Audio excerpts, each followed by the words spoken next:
नमस्कार स्टूडेंट, मेरे channel Anand Kumar mathematics में आप लोगों का स्वागत है। मैं आनंद कुमार आप लोगों को 11th क्लास का फर्स्ट चैप्टर जो सेट है मैं उसके बारे में आप लोगों को आज बतलाऊंगा। सेट, ये सेट चैप्टर है, फर्स्ट चैप्टर जो 11th क्लास का फर्स्ट चैप्टर है। तो उससे पहले हम लोग जानेंगे सबसे पहले कि सेट होता क्या है। तो सेट के होने के लिए हम लोगों को सबसे पहले डेफिनेशन देखना होगा कि सेट किसको कहते हैं। तो सेट कहते हैं a well defined collection of object a well defined collection of object is called set। well defined collection of object is a set। हम लोग इसके बारे में जानेंगे। तो इसको सबसे पहले डिफाइन कौन किया था? तो एक जर्मन मैथमेटिशियन थे जो जॉर्ज कंटोर, उनका नाम क्या था?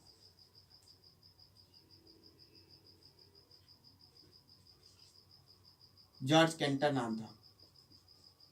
इन्होंने सबसे पहले हम लोगों को इसका ये जो डेफिनेशन हम लोगों ने लिखा है ये जॉर्ज कंटोर के द्वारा डिफाइन किया हुआ है। इन्होंने ये जॉर्ज कंटोर ने इस सेट को सबसे पहले डिफाइन किया था जब ये ट्रिगोनोमेट्रिकल फंक्शन के डेफिनेशन को, जैसे ट्रिगोनोमेट्रिकल फंक्शन ट्रिगोनोमेट्रिकल जो सीरीज होते हैं उसको जब वो सॉल्व कर रहे थे उस समय उन्होंने इस चीज़ को हम लोगों के बारे में, सेट के बारे में बतलाया था। तो ये जॉर्ज कंटोर थे। अब हम लोग देखेंगे कि ये जो वर्ड वेल डिफाइन आ रहा है इसका मीनिंग क्या है।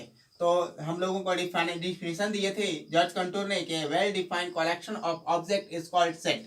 तो सेट को हम लोगों को सबसे पहले जो वेल डिफाइंड वर्ड आ रहा है तो उसका मीनिंग क्या है, इसके मीनिंग को समझने के लिए हम लोग सबसे पहले देखेंगे कि वेल डिफाइंड का मतलब क्या है। तो वेल डिफाइंड के मतलब को समझने के लिए हम लोग कुछ एग्जांपल्स लेते हैं। जैसे हमारे पास इंडिया क्रिकेट टीम के 10 प्लेयर हैं या 12 प्लेयर हैं, तो उनको हम लोग जैसे 10 प्लेयर हैं हमारे पास इंडिया टीम के, जैसे ABCDEFGHIJKL, इतने प्लेयर हमारे पास इंडिया क्रिकेट टीम के इतने प्लेयर हैं जिनको हमको क्या करना है, इसमें से सेट हम लोगों को इसके बारे में बतलाया। तो अगर हम लोगों को बोला जाए कि ये 10 प्लेयर में बेस्ट जो प्लेयर हैं इसमें कौन कौन है, तो हमको अगर सेट कहा जाए बनाने के लिए तो बेस्ट क्रिकेट प्लेयर का हम लोगों को अगर बोला जाए कि चूज करिए इसमें से बेस्ट क्रिकेट प्लेयर कौन है, बेस्ट प्लेयर कौन है, तो मैंने मान लिया कि ये एक मैंने चुना इनमें से ABCD, आपने चूज कर लिया EFGH, है ना। तो हमने इसमें बेस्ट प्लेयर को चुनने के लिए ABCD को चुन लिया, आपने चुन लिया EFGH। तो क्या ये दोनों जो प्लेयर हैं, ये दोनों जो सेट बना हम लोगों को, ये वेल डिफाइंड नहीं है, क्योंकि ये जो हमने कुछ लोगों को जो हमको बेस्ट लगा, मैंने ये इन 4 प्लेयर को चुना, आपको ये बेस्ट 4 प्लेयर जो लगे इसको आपने चुना। तो ये जो कलेक्शन जो है, ये चूज का कलेक्शन जो हुआ, ये दोनों हम लोगों का और आपका चुनने का जो तरीका है वो दोनों डिफरेंट है। तो इस चीज़ को हम लोग वेल डिफाइंड नहीं कहेंगे। ऐसा कलेक्शन जो मैं चुनूं, आप चुने या कोई भी दूसरे प्लेयर भी चुने, दूसरे मैन को भी अगर चूज करने के लिए कहा जाए तो वही चीज को सारे लोग चुने, तो उस तरह का जो हम लोगों को सेट मिलता है, उस तरह का कलेक्शन मिलता है, उसको हम लोग क्या बोलते हैं, सेट बोलते हैं। जैसे हम लोगों को बोला जाए कि 1 से 10 तक के नंबरों को कलेक्ट कीजिए, तो 1 से 10 तक के ऑड नंबरों को कलेक्ट कीजिए। तो 1 से 10 तक में ऑड नंबर कौन कौन आएंगे, तो 1 आएगा, 3 आएगा, 5 आएगा, 7 आएगा और 9 आएगा।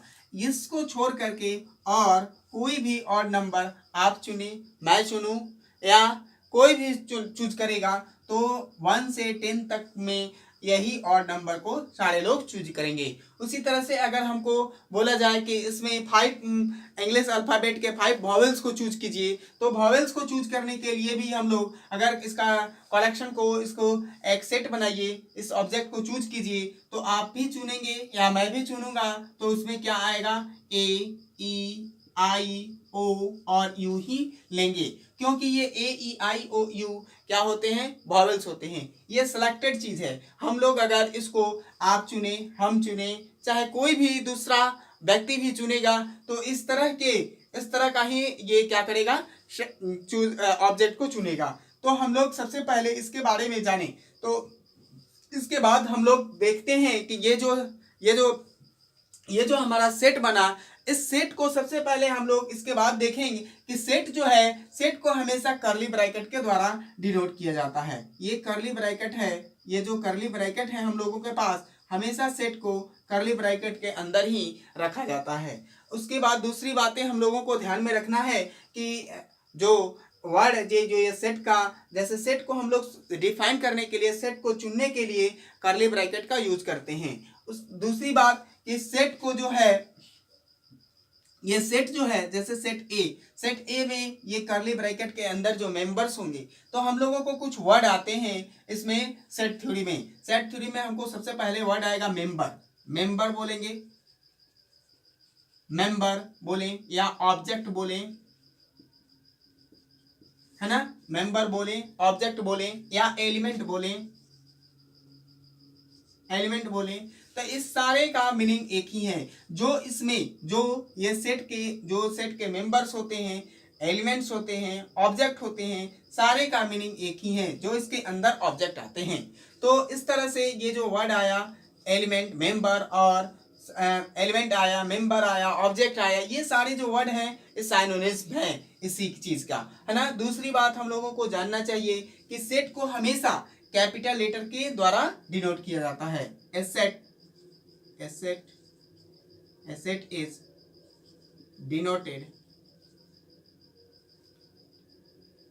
set is denoted by capital letter।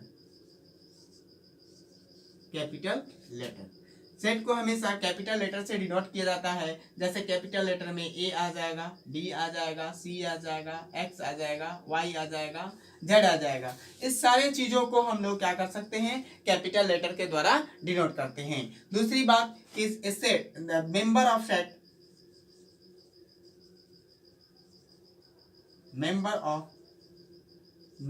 Set is denoted by a small letter।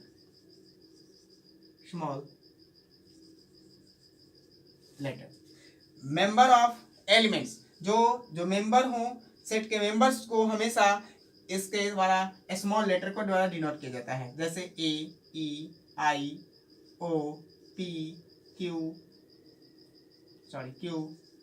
इस तरह से जो मेंबर्स आते हैं, इसको हम लोग क्या करते हैं, स्मॉल लेटर के द्वारा डिनोट करते हैं। इन दो चीजों को हम लोगों को याद रखना पड़ेगा कि हमको हमेशा जो है सेट को हमेशा रिप्रेजेंट करने के लिए कैपिटल लेटर का यूज करते हैं, और उसके मेंबर्स को हमेशा रिप्रेजेंट करने के लिए क्या करते हैं, स्मॉल लेटर का यूज करते हैं। और सेट हो, मेंबर हो, ऑब्जेक्ट हो, इन सारी चीजों को डिनोट करने के लिए हम लोग, एक ही चीज है जो सेट को डिनोट करता है। अब सेट में हम लोग कुछ वर्ड्स आते हैं, जैसे हमको ये जो वर्ड आया बिलोंग टू, इसको हम लोग क्या बोलते हैं, belong to.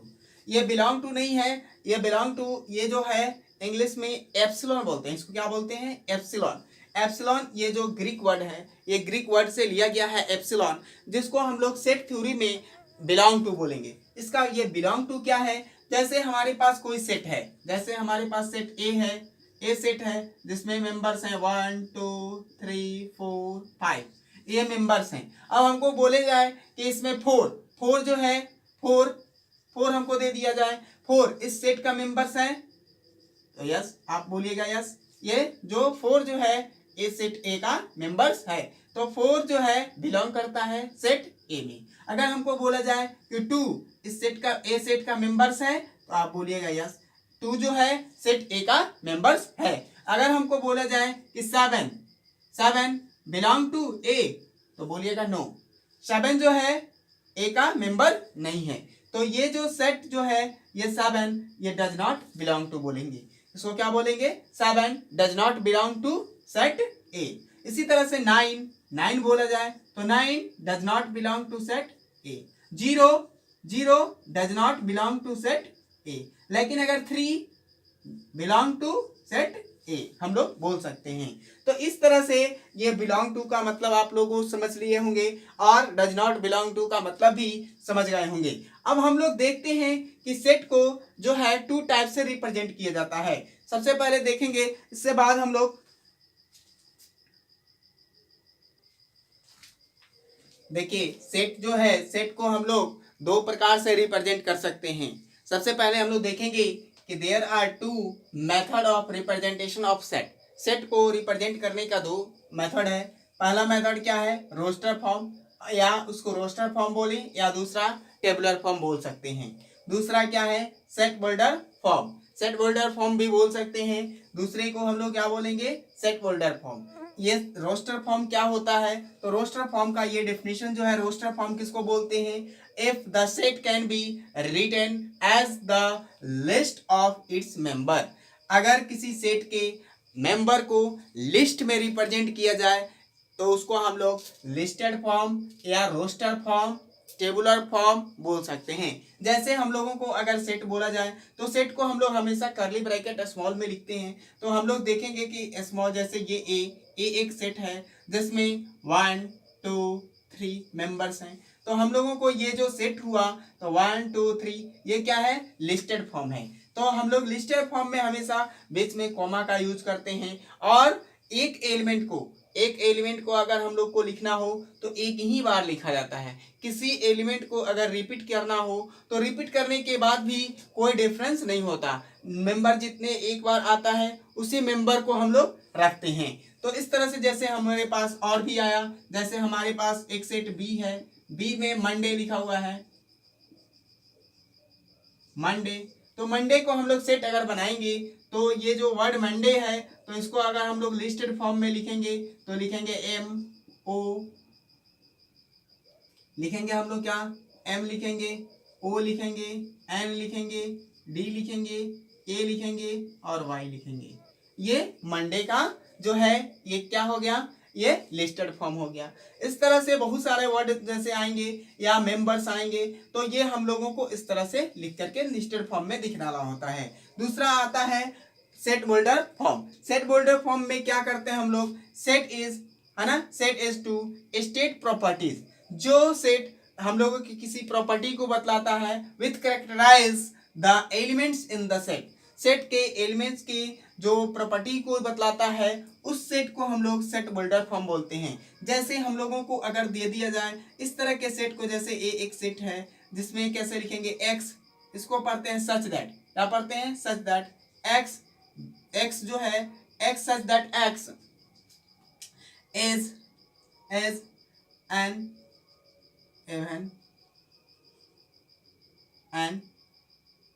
even number, x such that x is an even number। ये जो है तो इस तरह के ये क्या दे रहा है, प्रॉपर्टी को बतला रहा है कि x एक ऐसा सेट है जो क्या चीज के लिए है, ये इवन नंबर का सेट है। इस तरह से हम लोग लिख दें कि ए एक सेट है जो x such that x, है ना, is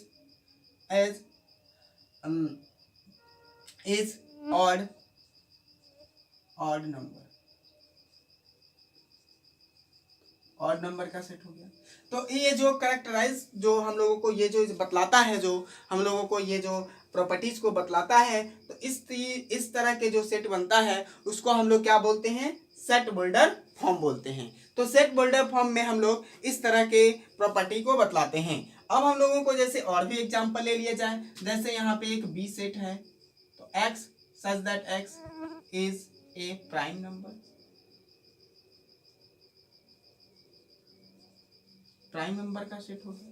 तो ये जो सेट है, ये जो इस तरह से हम लोग कम्प्लेक्स नंबर का सेट हो सकता है। तो इस तरह के जो हम लोगों को प्रॉपर्टी को बतला करके अगर हम लोग सेट लिखते हैं तो उसको हम लोग क्या बोलते हैं, सेट बोल्डर फॉर्म बोलते हैं। और इस तरह से जो लिस्ट में हम लोगों को अगर लिखना पड़ता है, जैसे ये कॉमा बीच में लगा करके अगर हम लोग इस तरह से कॉमा लगा करके यूज करते हैं और एलिमेंट्स को बीच बीच में लिखते हैं और लिस्ट में लिखते हैं, तो उसको हम लोग क्या बोलते हैं, लिस्टेड फॉर्म, रोस्टेड फॉर्म या टेबुलर फॉर्म बोलते हैं। देखिए मैंने आप लोगों को दो चीज बतलाया था, ये हमको फर्स्ट नंबर नोट में हम लोगों को याद रखना है कि repetition of element is set does not affect the equality of set. मतलब हम लोगों को क्या है कि अगर कोई भी एलिमेंट रिपीटेड होता है तो उससे आपके सेट पे कोई इफेक्ट नहीं पड़ेगा। जैसे मैं आपको एग्जांपल लेकर के दिखाता हूँ। जैसे एग्जांपल हमारे पास है सेट ए है, सेट ए है जिसमें 1 2 3 1 2 3 डॉट डॉट एलिमेंट्स आते हैं। तो ये जो होगा तो यही एलिमेंट इक्वल होगा अगर हम सेट 1 2 3 लिख देते हैं, तो इससे हमको रिपीटेशन में कोई डिफरेंस नहीं होता है। अगर रिपीटेशन बार बार 1 2 3 1 2 3 1 2 3 हो रहा है, लेकिन अगर हम चाहें तो 1 2 3 ही लिख करके लिख सकते हैं हम लोग सेट में। दूसरी बात कि दूसरा नोट क्या है कि the order in which the elements of a set are is immediate, इमिडेशनल होता है।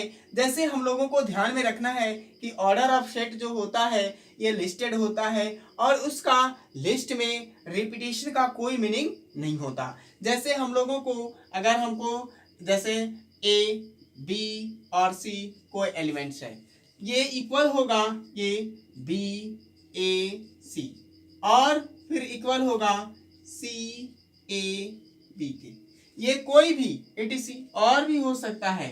ये चीज जो है रिपीटेशन के बाद हमारे पास कोई डिफरेंस इसमें नहीं आता है। तो हम लोग ये दो नोट्स को हम लोग क्या करेंगे, याद रखेंगे।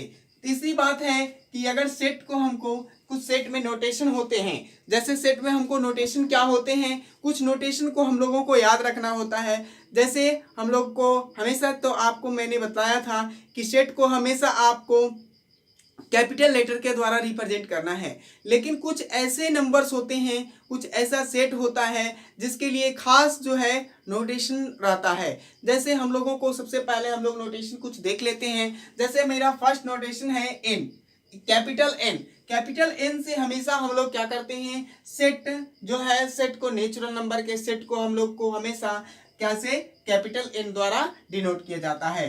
Capital N the set of natural number, ऐसा नंबर जो ऐसे नंबर जो 1 to इंफिनिटी, 1 से इंफिनिटी तक के नंबर्स इसमें आते हैं।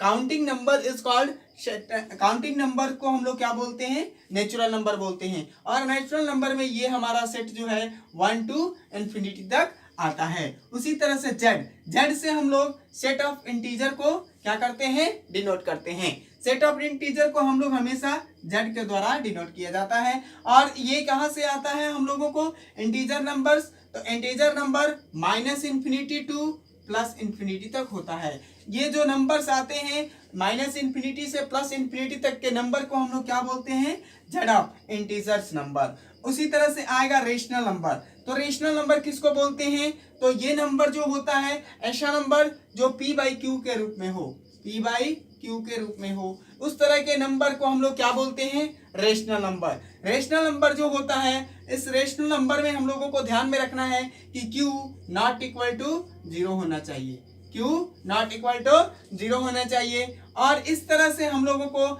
ये जो नंबर, जितने भी नंबर आएंगे, नेचुरल नंबर, इंटीजर नंबर, इन दोनों को मिक्स जो रूप होता है और इसमें एक रेशनल नंबर भी आ जाता है, p बाई क्यू वाले नंबर, इन सारे नंबर के सेट को हम लोग क्या बोलते हैं, रेशनल नंबर बोलते हैं। उसी तरह से रेशनल नंबर का सेट बोलते हैं। तीसरा बात है कि ये हम लोगों को ये रियल नंबर, रियल नंबर के सेट किसको बोलते हैं, ऐसा नंबर, ऐसे नंबर को रियल नंबर का सेट बोलते हैं, जिसमें हम लोगों को क्या आता है, इन सारे नंबर जो पूरी नंबरों को कलेक्शन रहता है, इसमें बहुत सारे नंबर आते हैं। जैसे नेचुरल नंबर भी आ जाएगा, इंटीजर भी आ जाएगा, रेशनल भी आ जाएगा और इरेशनल भी नंबर आ जाते हैं। रेशनल एंड इरेशनल नंबर के कॉम्बिनेशन को हम लोग रियल नंबर बोलते हैं। तो इन सारी नंबरों के जो नंबर्स जो सेट बनता है उसको हम लोग रियल नंबर का सेट बोलते हैं। उसी तरह से जेड प्लस का मतलब है पॉजिटिव इंटीजर नंबर।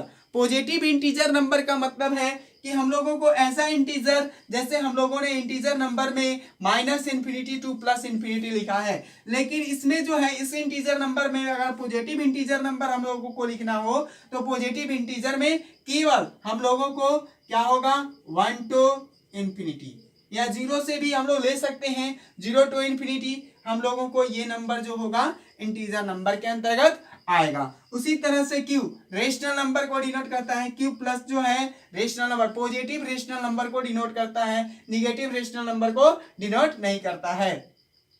उसी तरह से आएगा आपको ये real number, positive real number plus R जो क्या बतलाता है हमको, पॉजिटिव रियल नंबर बतलाता है। तो ये हम लोग इस तरह से ये कुछ नोटेशन है आपको मैंने डिटेल्स में दिया है। आपको अगर ये मेरा वीडियो अच्छा लगा हो तो कृपया लाइक करें, शेयर करें और मेरे चैनल को सब्सक्राइब करें, जिससे कि आपको मैं और नया वीडियो बने तो आपके पास नोटेशन सबसे पहले आए और आप इसको देख सकते हैं। Thank you.